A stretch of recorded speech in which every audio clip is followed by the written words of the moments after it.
update gbasara ikpe mkpegharị Nnamdi Kanu na ndị gọọmenti wee na-akọwa na ndị gọọmenti agbagokwa akwụkwọ n'isi Nnamdi Kanu, akwụkwọ a na-akpọ cross appeal, na fa achọzi ka ndị ụlọikpe mazie Nnamdi Kanu ikpe ọnwụ sitekwanụ n'igbu ya egbu, na ife anụnwa na-eme on Friday bụkwanụ June 5, 2026. nke bụzi na ya ifụlụ onye a na-akpọ Uwazurike ka ọ pụta wee na-akọwapụta nya bụ ife wee sị na ya nụrụ na ndị Nigerian gọọmenti agbagokwa akwụkwọ n'isi Nnamdi Kanu, na fa chọrọ ka ebugharịzie nya bụ ntaramahụhụ enyere Nnamdi Kanu wee tinyezikwa anya ya n'igbu ya egbu. Unu ya ege ntị ka unu nụkwa n'ebe Uwazurike kọwapụtara nya bụ ife ebe anụnwa, mana mma akọwala unu ife kpatalụ ndị Nigerian gọọmenti ji wee gba Nnamdi Kanu akwụkwọ n'ụlọ ikpe wee chọzie ka egbuo Nnamdi Kanu egbuo, karịkwa anụ ma inyezie ya bụ nga mkpụrụ ọka Justice Omotosho nyere ya. Wee na-akọwa na mgbe ahụ a chọrọ ịtụ Nnamdi Kanu nga mkpụrụ ọka, mgbe a chọrọ ikpebi ikpe ya, na Justice Omotosho gụkwara na akwụkwọ nsọ ebe ahụ wee sị na o gosiri na ya emetalụ mmadụ ebere, na ọ bụrụkwanụ na Nnamdi Kanu kwesịrị ka emeri ya ebere, kama na ọ chọrọ ka o metakwa anụrụ ya ebere. Wee sị maka iwu Nnamdi Kanu dara na ntaramahụhụ ọ ya enye ya bụ na ọ ya nọgide n'ime ụlọ nga wee nwụọ, ya bụkwana nga mkpụrụ ọka. Wee na-akọwa na mgbe a atụchazi Nnamdi Kanu nga, na ndị ọkaikpe Nnamdi Kanu na ndị IPOB sikwana na fa ya agbagharị akwụkwọ nya ikpe mkpegharị n'isi Nnamdi Kanu ka ebidozie ya n'isi, na fa chọọ ka a kagbukwa anụ nya bụ ntaramahụhụ bụ nga mkpụrụ ọka enye Nnamdi Kanu ma bidokwanụ nya bụ ikpe n'isi, na sinsi a na o nwezikwana ife anụrụ n'ọnya ka apụtazi kịta wee bụrụ na ndị ọkaiwu gọọmenti ejegokwa agba Nnamdi Kanu akwụkwọ n'ụlọ ikpe nke a na-akpọ cross appeal, na fa na-akọwa na-achọrọ ka ewepụzie nya bụ nga mkpụrụ ọka enyere Nnamdi Kanu ma mazikwa anụ ya ikpe site n'igbu ya egbu. Wee na-ajụzi kedu ife buteziri nke anụnwa. Wee bụrụ na ndị ọkaiwu ndị gọọmenti na-akọwa na Justice Omotosho na okpeta adịrị Nnamdi Kanu ikpe site n'ikpe o kpere ya sị na ọ ya eje nọgide n'ime ụlọ nga wee nọrọ ebe ahụ wee nwụọ, na according to constitution ndị Nigerian gọọmenti, na ikpe a na-ekpe Nnamdi Kanu bụkwanụ ikpe tọrọtọrọ, ikpe yikwa n'ọha egwu, na ọ bụrụ na ekpecha Nnamdi Kanu ikpe o wee bụrụ na amara ya ikpe na ọ na-eme ya bụ ife, na ọ bụghọ nga mkpụrụ ọka, na according to constitution ndị Nigerian gọọmenti nọọ igbu ya egbu bụkwa na ife a enye ya. N'ọnya ka fa ji wee tinyezie akwụkwọ a n'ụlọ ikpe ka a kagbuzikwa anụ ya bụ nga mkpụrụ ọka atụrụ Nnamdi Kanu ma mazikwa anụ ya ikpe ọnwụ. Wee na-akọwa na ndị IPOB na ndị ọkaikpe Nnamdi Kanu pụtazi wee na-asị na Justice Omotosho na o kpetaghị ikpe o kpere Nnamdi Kanu, na Justice Omotosho enweghị ikikere ịtụkwanụ Nnamdi Kanu nga mkpụrụ ọka. N'ọnya ka fa ji wee jee tinye akwụkwọ appeal court ka nya bụ ikpe Justice Omotosho kpere Nnamdi Kanu ka ebidokwa ya n'isi ma kpegharịa ya. Wee na-akọwa na ndị Amerịka ndị a na-akpọ ndị House of Rep na fa detalụ ndị Nigerian gọọmenti akwụkwọ wee na-agwafa ka fa kpee Nnamdi Kanu ikpe ma sorokwa n'iwu dịka Nigerian gọọmenti si wee dee wee kpekwana ya nya bụ ikpe, na ife ọ pụta kịta anụnwa bụ na ụzọ ife ịtọ bụkwa na ife ya emezi n'ikpe mkpegharị ya bụ Nnamdi Kanu, na nke izizi bụ na enwere ike asị ka a hapụziere ya nya bụ nga mkpụrụ ọka ka ọ nọrọ ebe ahụ wee nwụọ. Nke abụọ bụrụ na enwere ike ntu anụnwa ndị ọkaiwu gọọmenti si wee daa akwụkwọ ka ekpegharịa nya bụ ikpe ma gbuzikwa anụ ya egbuo. Nke ịtọ wee bụrụ na enwere ike maka gbuzikwa anụ nya bụ ikpe. Ọkwọ nke nnọti ka m wetara unu na-atị ka m kọwara unu bifo unu egekwa n'ife Uwazurike kwuru, na ọ bụ na m akọwaghị ọrịa unu ya ntu a na unu agha aghọtakwanụ ka nya bụ ife si wee bido. Ndewonu, ọ na Igbo ka m ga-eji eme vidiyo anụnwa. Obi adịchara mma maka vidiyo anụnwa m na-eme, maka na n'ụtụtụ a ka m na-aga na soshal midia wee fụ na Ijele Speaks ka m fụrụ ya gbasara cross appeal by the federal government ese ka egbuo Nnamdi Kanu ka enye ya death penalty. Mgbe m gụtara ya, m sendụrụ meseji to Aloy Ejimakor ka m confirm ọ ma ọ bụ eziokwu. So Aloy Ejimakor message this evening wee reply ya m sị ọ wụ eziokwu na federal government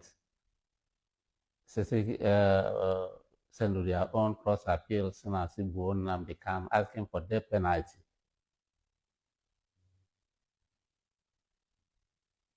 ihe dị otu a gbarụrụ m anya and ọ dịghị rampant na social media mụ afọrọ ya ihe o ji na-ewute m bụ otu onye court of appeal relizuru anyị ga-ejide aka na ihe court of appeal kwuru anyị ewere oke amụmamụ ihe chọọ the lawyers nwetara the judgment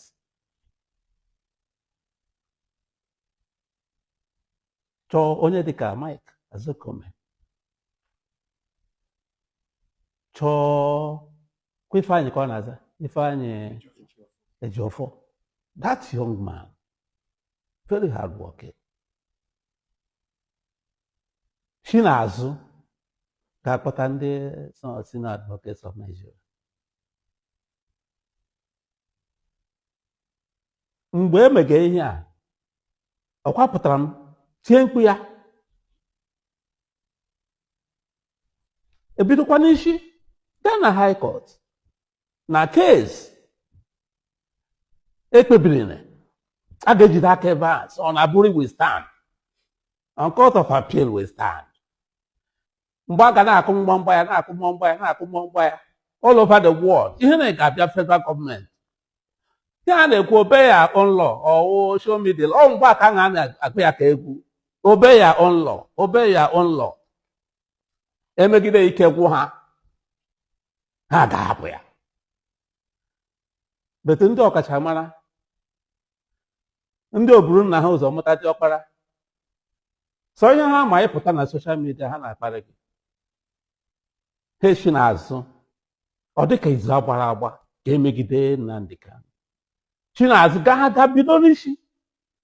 na High Court dobe ya ikpe mgbe m pụtara na-eti mkpu ya ka ọ pụtụtụrụ aka mgbe ga-echeta ha na m pụtara na-eti mkpu ya maka ụmụ onye unu kpọrọ ụgwọ kekwana ụgwọ unu kpọrọ ma ọkwa na Nnamdi Kanu m mepere redio Biafra London hapụrụ ya kwụsị ụgwọ nọ na ya ya esi n'azụ m ga-rejisazie redio Biafra London si na ọ bụ nke ya rekrut unu ụra arịsị tinye unu n'olu si nke ọbụla unu nọrọ ekwuru ahụ Uwazurike unu kpọọ ya unu egede na ihe ọ na-ekwu ihe unu na-eme anaghị egwe m iwe maka ama m na arịsị na unu n'olu mana ihe ndị a bụrụ ihe m na-eche maka na ọnọdụ m dị iche ihe m na-achọ bụ Biafra na Biafra a na ọ sọrọ onye ọwụ na mee m ana m ele onye ahụ anya ọ Biafra ahụ ka m na-elere anya mpụtasị na agba agoro m ya ọ na-agba ogoro m ya ya m na-ekwu taa m gaa na-ekwu ya m ga-agbachie nkịtị ibu na asịgo na a na-ahapụ ya m ga-asịsị jide ya maka ihe ọjọọ mere m mana iwe nwanne a na-eru n'ọkpụkpọ ọtụtụ n'ime ndị unu na-asị taa na-eche na ndị dị against Nnamdi Kanu na-eche na ha wachọ ka egbuo Nnamdi Kanu ọ wụrụ ndị na-agba mbọ ka arapụ Nnamdi Kanu ka m na-ekwu Ijele speaks now ụfọdụ m gara sị na-aja ntị ha na-ekwu ana m eme isi ihe ọ na-ekwu o lekwe Ijele speaks lekwe Blessed na ndị ọzọ anụwa dị critical about Biafra nke ọbụla ha nọ ha ọbụla ha na-ekwu na ege ha ntị achọrọ m ịghọta why ha ji dị critical about Biafra Ijele speak na ndị ọzọ ha na-akpọcha m Ojukwu iyi akpọ m iyi mana ọ bụ ihe m na-ajụ ihe m na-ege ntị kedu ihe ndị a ji na-ekwu otu a m na-amụta a lot of things from them and isi na-aka ige ha ntị ihe na-eme n'ala Igbo taa ọ dị mma otu eyi chenji isi na Biafra na-egbu isi ndị Igbo ọ ka anyị kọwasịrị ndị na-egbu isi ndị Igbo aka maka ị na-achọ Biafra so unu eche na ndị na-ekwu emegide akparamagwa ndị si na ha na-achọ nwere onwe Biafra na-aga na-aṅa ha ntị. Mụa Uwazurike na-aṅa ha ntị. Nwaanyị a na-akpọ Blessed awụ m fan ya. Ọ nọ 4 hours na social media, m ga-anọ otu ya ekwusịa ma m enwere time ma m enwere time m ga-eji nwayọọ sevuo ya mgbe m nwere time ekesịa ya, maka ihe niile ọ na-ekwu na-aga n'anya ya, maka na ya nwa afọ Igbo chọrọ ọdịmma ndị Igbo. Ọgwụ ụsọ ndị na-ekwu maka inwere onwe Biafra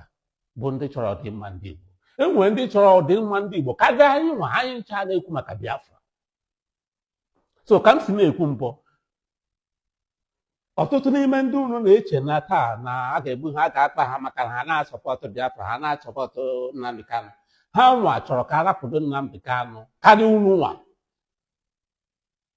bụ ike unu nwere abụna na soshal midia. Enweghị unu ochie ọ bụla chọchọchọchọchọchọchọchọ na soshal midia, bikọs ha sị na unu ji m mkpọrọ ihe, aka m ekwe ka arapụ Court of Appeal judgment go back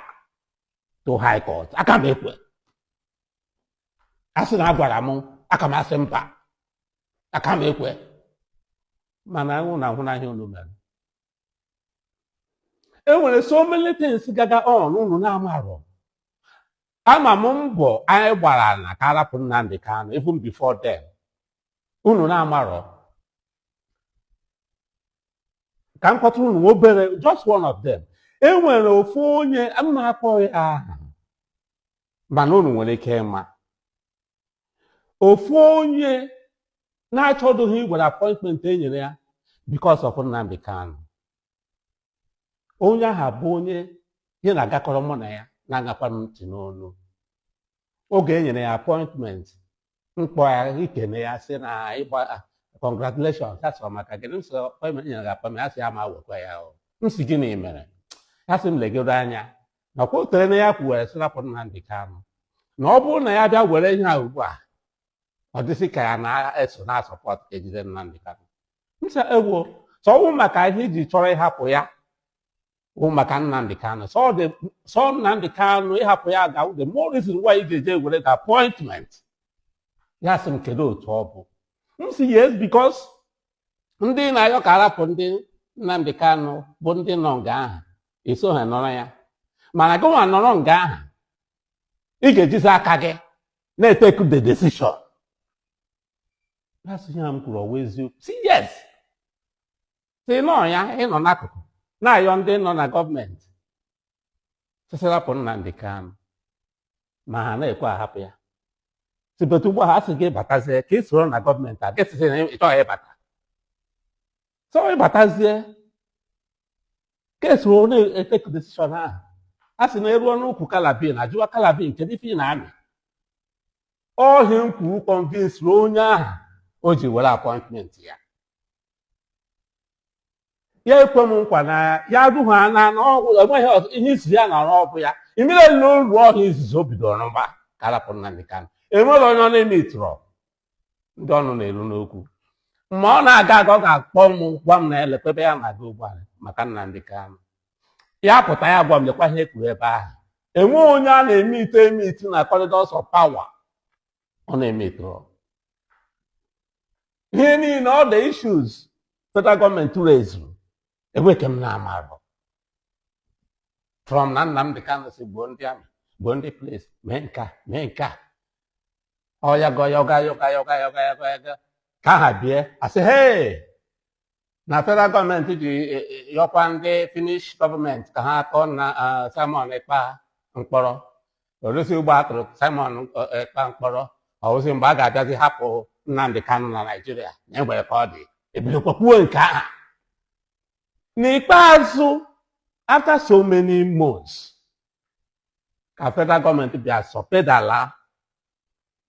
si oke kekwa ihe a ga-eme na oke fine, a ga-ahapụ ya, bet ọ ga-awụzi house arrest ka a ga-ahapụkwa ya ka ọ gawa back to London. Na ọ gakwa ugbu a kekwa n'ọkwa na o mekwere ihe o mere mbọ jump obel. Onye ahụ akpọba m si ka ihe m na-eche between house arrest and ịrapụ Nnamdi Kanu. si gwa ha ka ha hapụ ya ka ọ gaa lụọ ụmụ ya na nwaanyị ya si ha mee otu a ha si mee nke m nye ya 90 days so ọ gaa lee ụmụ na nwunye ya na ụmụ ya ma chigha azụ Naijiria ma ha file ma ha chọọ ha trọst ya ha ga-adị surprise na ọ ga-anata ya ka aka na-ekwu na-asọ dị esi maka mgbe ahụ federal gọọmenti asọ pedal anya ya na-anụzi na okwu gaghachi na high court n'izuzu I was thinking na ọ bụrụ na otu ahụ esi rapụ m sị m gaa lie nne m within 90 days bịaghachi ka ọha chọrọ ime Nnamdi Kanu nsi oke ọ ga-awụ until I got to high court ebupụtazie evidences the worst evidences ebupụtara ka ọ bụla ebupụtara ndị kpọrọ onwe ha senior advocates no argument no objection no nothing and then admit SBS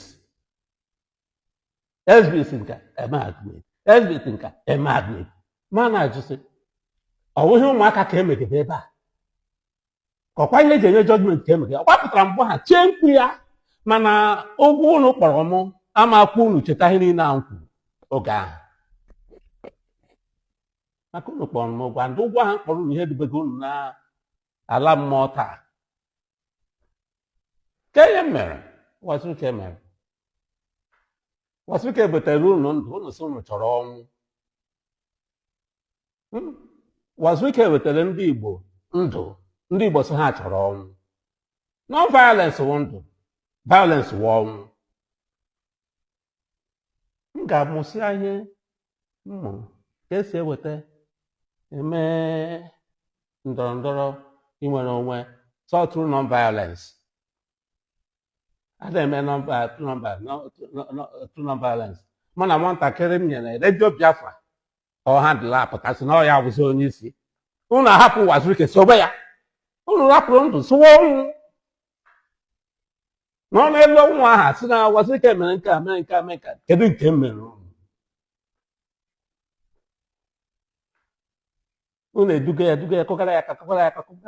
ụgbọ unu anaghị akụhụ ya onye na-abụrụ lọya na-apụta na court na-agwa judge normal law show me the law you can't convict me you can't jail me isi ọ dịkwa onye ahụ mma ịnọ n'elu ese I will defend myself